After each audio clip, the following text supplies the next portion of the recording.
اعوذ باللہ من الشیطان اللعین الرجیم بسم اللہ الرحمن الرحیم اللہم صلی علی محمد وآل محمد وعجل فرجہم۔ دوستو، شیر خوار کٹے کٹیوں اور بچھڑے بچھڑیوں کی نگہداشت بہت ضروری ہوتی ہے۔ اگر ان کی نگہداشت صحیح طریقے سے نہ کی جائے تو بہت زیادہ پروفٹ لاس ہوتا ہے، منافع میں کمی آتی ہے، کیونکہ مستقبل میں یہی جانور ہوتے ہیں جو بڑے ہو کر بڑی بھینس بنے گی اور بڑی گائے بنے گی، یا کیا کہہ سکتے ہیں، نر جانور یا مادہ جانور بڑا ہو کے اس نے اپنے فوائد دینے ہوتے ہیں، تو ان کا بڑا خیال رکھنا ہوتا ہے۔ اور یہ دیکھنے میں آیا ہے کہ 40% سے زیادہ اموات کٹے کٹیوں میں اور بچھڑے بچھڑیوں میں زیادہ تر معدہ اور انتڑیوں کے امراض کی وجہ سے 40% سے زیادہ اموات ہوتی ہیں، اور یہ زیادہ خوراک، زیادہ دودھ کے دینے کی وجہ سے بھی ہو سکتا ہے، اور مناسب نگہداشت نہ کرنے کی وجہ سے بھی ہو سکتا ہے۔ اور اس میں یہ چیز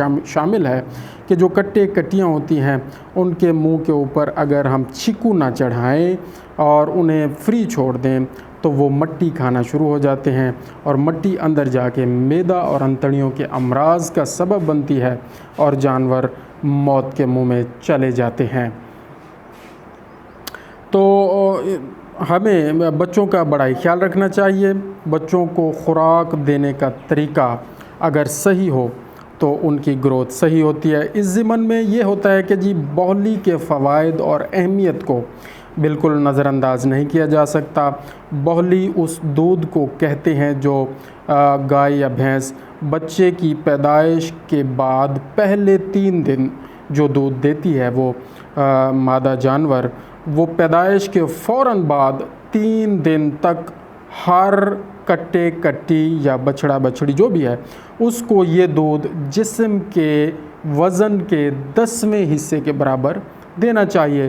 مثال کے طور پر اگر پیدائش کے وقت جانور کا وزن 25 کلو ہے تو 10واں حصہ 2.5 2.5 کلو دودھ 24 گھنٹوں میں اسے ملنا چاہیے۔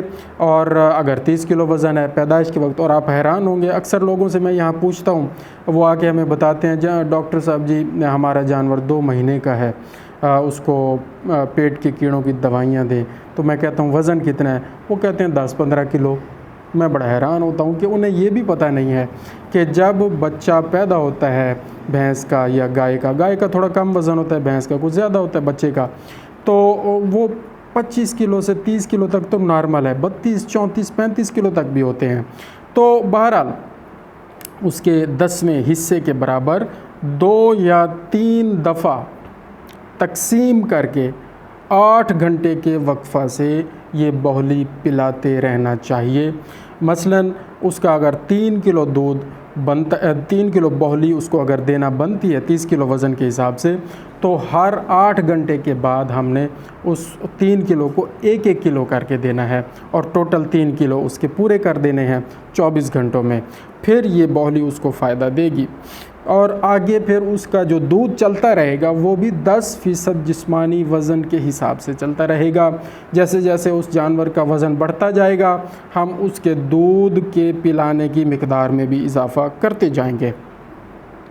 بولی کے اندر کیا ہوتا ہے شیر خوارگی کی عمر میں ہونے والی ممکنہ بیماریوں کے خلاف دفاعی قوت کی خصوصیت ہوتی ہے، اس میں امیونٹی ہوتی ہے، اور بیماریوں سے بچانے کے لیے اس کے اندر اللہ تعالیٰ نے خاص قوت رکھی ہوتی ہے۔ شیر خوارگی کی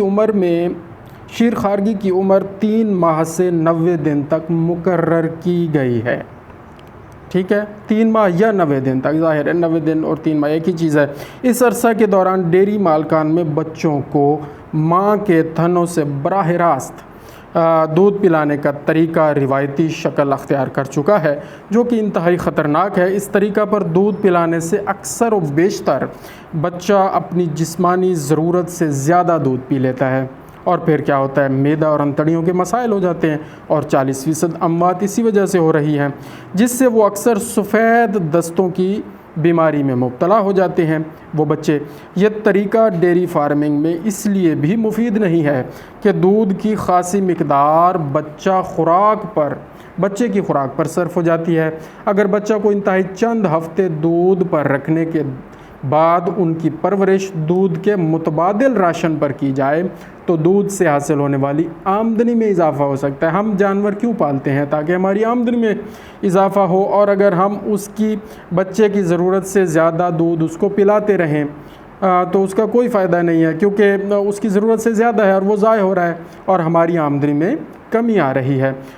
تو اس کی بجائے اب بہت سارے ایسے راشن آ چکے ہیں جو دودھ کی کمی کو بھی پورا کرتے ہیں، متوازن خوراک میں وہ شامل ہیں اور بچے کی تمام ضرورت کو وہ پورا کرتے ہیں۔ تو ماہرین نے شیرخوار بچوں کی پرورش مصنوعی طریقہ پر دودھ پلانے کے ذریعے کرنے کی سفارش کی ہے۔ اس طریقہ کے مطابق بچوں کو پیدائش کے 3 دن بعد ماؤں سے علیحدہ کر کے ان کا دودھ چھڑا دیا جاتا ہے۔ اگر آپ دودھ پلاتے رہیں تو پھر 10% جسمانی وزن کے حساب سے پلاتے رہیں، اس سے زیادہ مت پلائیں۔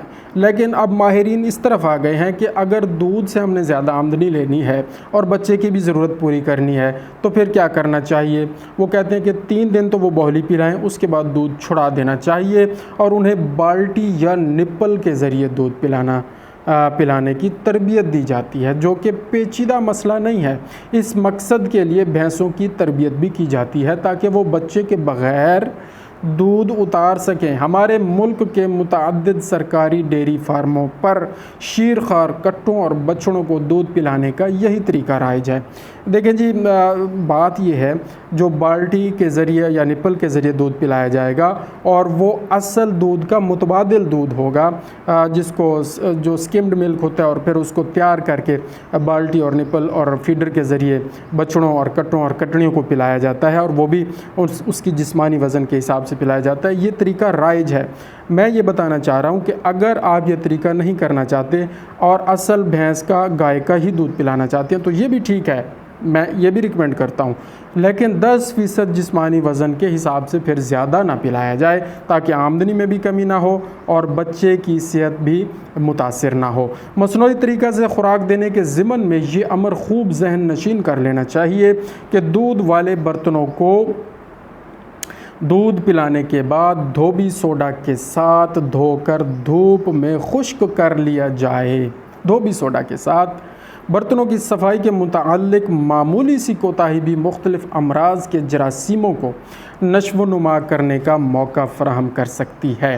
تو دودھ پلانے کے بعد بچوں کے منہ پر چھکا چڑھا دیا جائے، جو میں نے شروع میں بات کی، چھکو یا چھکا، وہ چڑھا دیا جانا چاہیے، تو بچے مٹی چاٹنے کی عادت سے محفوظ رہتے ہیں۔ بچوں کے باڑے کا پختہ فرش اس خطرے سے نجات میں اور بھی مدد دے گا۔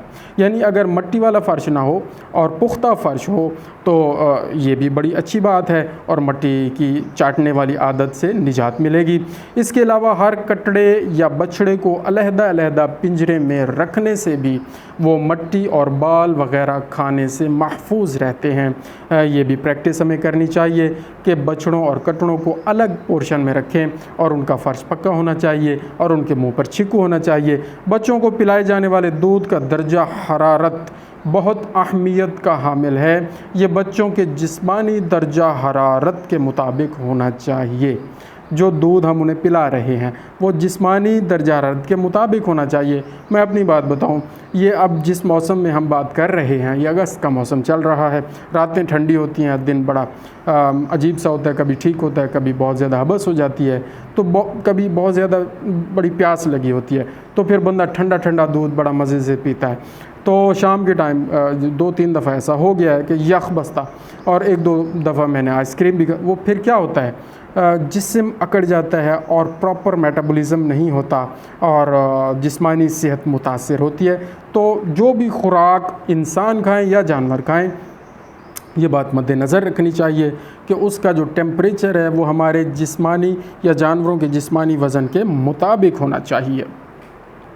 اچھا، جس کے لیے دودھ میں معمولی مقدار میں پانی ڈالا جا سکتا ہے، اگر اس کا ٹیمپریچر نارمل کرنا ہے اور تھوڑا سا زیادہ ہے تو تھوڑا سا پانی ڈال کے اس کو ٹیمپریچر کو نارمل کر لیں، یا بہت سارے بڑے ایک برتن میں اس دودھ کا ٹیمپریچر الگ سے برتن میں لے کے اس کو کیا کہتے ہیں پانی میں تھوڑا سا رکھ کے اس کا ٹیمپریچر نارمل کیا جا سکتا ہے۔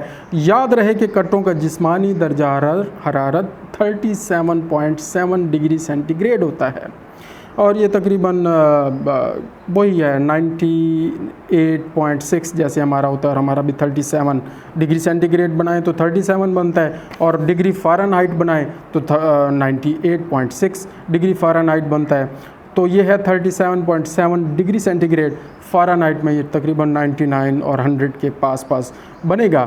تو اتنا ہوتا ہے یہ کٹوں کا درجہ حرارت۔ شیرخوار کٹوں کو پیدائش کے بعد 1 ماہ کی عمر تک صرف دودھ بطور خوراک دیا جائے، 1 ماہ کی عمر تک صرف دودھ دیا جائے، صرف دودھ، کوئی چارہ شارہ نہیں، کچھ بھی نہیں تو انتڑی اور معدے کے مسائل شروع ہو جائیں گے۔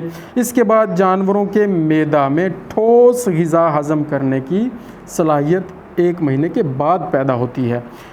ہمارے اکثر لوگ کیا کرتے ہیں، وہ جی چرکو کارڈیو باسی کو بس چھٹا ودا راندے سی تے ودے تھیا تے منہ مرے نہ ودے، وہ کیا ہوتا ہے جی دست کی بیماری، ڈائریا، کبھی قبض، کبھی اپھارا، کبھی کچھ کبھی کچھ، تو یہ مسائل ہوتے ہیں۔ اب چاہیں تو اچھی قسم کا سبز چارہ 1 مہینے کے بعد گھاس یا ونڈا وغیرہ کھلانا آہستہ آہستہ تھوڑا تھوڑا شروع کیا جا سکتا ہے، اور وہ بھی میں یہ ریکمنڈ کروں گا، اور اکثر فارم پر یہ پریکٹس ہوتی ہے کہ جو بچے ہوتے ہیں نا، کٹے کٹیاں کٹڑے کٹڑیاں، ان کا جو چارہ ہوتا ہے رسی میں باندھ کر ان کی ہائٹ کے برابر وہ لٹکا دیا جائے، وہ وہاں سے منہ مار کے تھوڑا تھوڑا کھائیں۔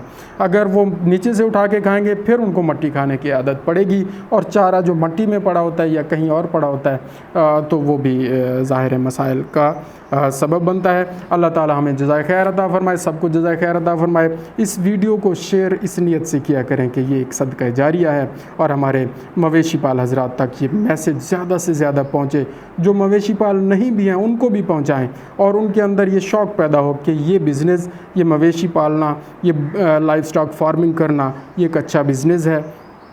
محنت سے اگر کیا جائے گا تو اللہ تعالیٰ اس میں ضرور برکت ڈالتے ہیں۔